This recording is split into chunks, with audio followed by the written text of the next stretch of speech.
Bohemian ঘোড়া। Bohemian ঘোড়া এটা একটা অদ্ভুত গল্প। এই খুব বেশি বলতে পারছি না বহিমিয়ান ঘোড়া নিয়ে। তবে ইট উইল বি ফান। মানে মোশাররফ করিম যেখানে থাকে সেখানে কি মজা না হয়ে পারে? হ্যাঁ, মোশাররফের সাথে কাজ মানেই ওটা ফান হয়। মানে ফান হতে হতে একটা সুন্দর কাজ হয়ে যায়। যেরকম জালালের গল্প, আমরা এত মজা করে এত সিরিয়াস একটা গল্প শুট করেছি, আমরা টেরই পাই। সো বহিমিয়ান ঘোড়াও খানিকটা ওরকম। My mentor is the best mentor, I would say. মানে এবার সিসিটির আমি খুবই লাকি, মানে সো লাকি এন্ড গ্রেটফুল যে আমি রাজভাইয়ের টিমে খেলেছি। এবং টিমে ঢোকার সাথে সাথে রাজভাইয়ের স্ট্রিক্ট রেস্ট্রিকশন ছিল যে আমাদেরকে বলেই দেওয়া হচ্ছিল আগে থেকে যে আমাদের টিমের মেয়েরা কোনোভাবেই যেন কেউ আঙ্গুল তুলতে না পারে। So be very careful. আমাদেরকে বড় বড় টি শার্ট পরে আসতে আমাদের মেন্টরি বারবার আমাদেরকে বলে দিয়েছিলেন যে কোনো রকম উল্টাপাল্টা যেন না হয়, বড় বড় টি শার্ট পরে আসবার। মানে আমাদের মেন্টরি আমাদেরকে গাইড করেছেন এবং আমরা ওনার কথা শুনেছি। We listen to him. আমরা আমাদের মেন্টরের কথা একদম আমাদের টিমটা আমরা খুবই সতর্ক ছিলাম প্রথম থেকে। এবং এটা আমাদের মেন্টরের একদম স্ট্রিক্ট নির্দেশ ছিল আমাদের উপরে যে কোনোভাবেই আমাদের টিমের মেয়েরা যেন কোনোভাবে উল্টাপাল্টা কেউ যেন বলতে না পারে।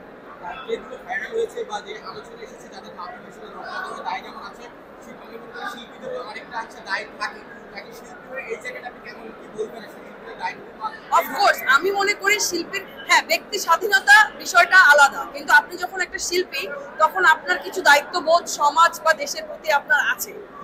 ওই দায়িত্ববোধের জায়গাটা পালন করতে হবে। It doesn't matter. Finger cross, সবাই আমার জন্য দোয়া করবেন।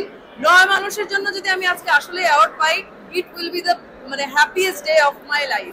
যদি নাও পাই, কারণ অনেক অনেক গুণী গুণী অভিনেত্রী আমার সঙ্গে নমিনেটেড হয়েছেন, অনেক ভালো ভালো অভিনেত্রী নমিনেটেড হয়েছেন। আমি যদি নাও পাই তাও আমার কোনো দুঃখ থাকবে না, আমি নমিনেটেড হয়েছি, এটাই থ্যাঙ্কস গড। হ্যাঁ, জেতার পরে আমরা অনেক মজা করেছি, ডিনার করেছি একসাথে সবাই। আমাদের রেশ মনে হয় না এখনো কেটেছে। আমরা টিম মেম্বাররা একজন আরেকজনকে খুব মিস করছি এবং এমন মিস করছি যে কালকে আমরা আবার মিট করতে যাচ্ছি। তারপরে আবার আমরা মানে মনে হচ্ছে যে মানে খেলা নাই কেন, আগামীকালকে খেলা কেন নাই, এই কারণ আমরা মিস করছি একজন আরেকজনকে। খুবই ভালো লাগছে। অনেক মানুষ। তো কোনো একটা প্রোগ্রাম আসলে তখনই সফল হয় যখন অনেক মানুষ থাকে। তো এখানে অনেক মানুষ, আমার মনে হচ্ছে বাইফা খুবই ভালো হবে। আগের বারটাও খুব ভালো হয়েছিল, এবারটাও খুব ভালো হবে। এবার তো স্পেশালি আমার নমিনেশন আছে 9 মানুষের জন্য। 9 মানুষের জন্য এটা আমার প্রথম নমিনেশন। সো বাইফা আমাকে প্রথম 9 মানুষের জন্য মানে একনলেজ করেছে। সো থ্যাংক ইউ বাইফা। I hope I will enjoy. Of course মানে 9 মানুষ নিয়ে আসলে 9 মানুষ আমার কাছে খুবই স্পেশাল একটা প্রজেক্ট ছিল। আমার পরিচালক সোহেল রানা বয়াতি, আমি, রৌনক হাসান ভাই, তাছাড়া 9 মানুষের যত কলাকুশলী আছে, আমরা সবাই খুব কষ্ট করে সম্পূর্ণ নিজের প্রচেষ্টায় চেষ্টা করেছি আসলে সিনেমাটা করে আসার। তারপরের কাজ আমাদের পরিচালক খুব কষ্ট করে করেছে এবং এটা রিলিজের সময় আমাদের একটা অদ্ভুত যুদ্ধ পার করতে হয়েছে। সো এটা আমার কাছে একটা স্পেশাল প্রজেক্ট, সারা জীবনের জন্য এটা স্পেশাল।